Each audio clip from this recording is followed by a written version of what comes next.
Last week we visited the island of Corfu and went to see the donkeys, and this week Sean explains how he replaced the furler. So I need to remove the furler because there's no bearings in it. Also the actual worm is cracked badly, it's very, very stiff. So what I've done is I've dropped the sail first and completely removed it, so all we've got is the foil left in the mast. I've supported the foil through the access holes with some pieces of cord, and also I've got a screwdriver here to help me move the foil into the right position.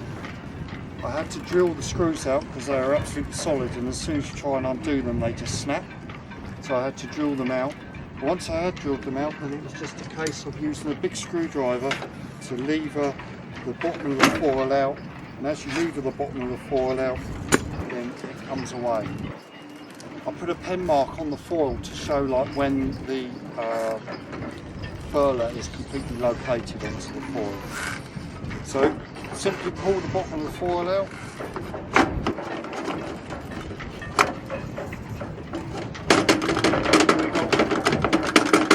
and it drops out and the foil has stayed in position. Next, these plates were behind the mast here, and there was a rivet holding each plate on. So I had to drill the rivet out and then carefully prise them off and then lift them out from the top. And that's top and bottom. The next stages are to clean the back here, just clean the front, and then glue the new support pieces back into the back of the mast. This acetone, white spirit or anything similar. So I've got some double-sided sticky tape for the mast supports. Okay, so I've put some good quality double-sided sticky tape on the brace that goes in the back of the mast. So, and then I've attached a piece of cord to it in case it does fall down, then I've got a way of getting it back. So hopefully this works. Remove the strips.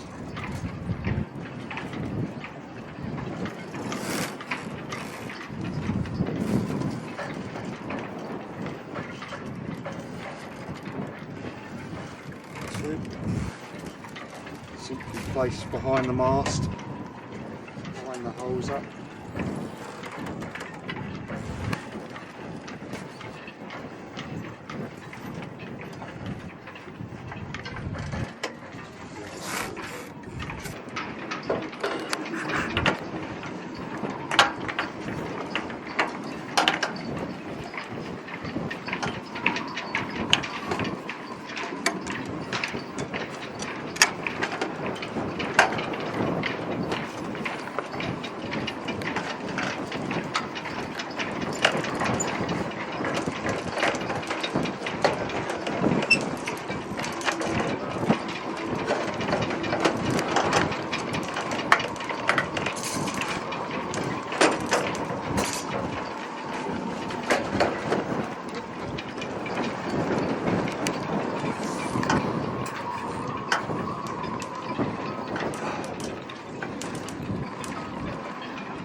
We are now taking a short break and will return in September with more episodes.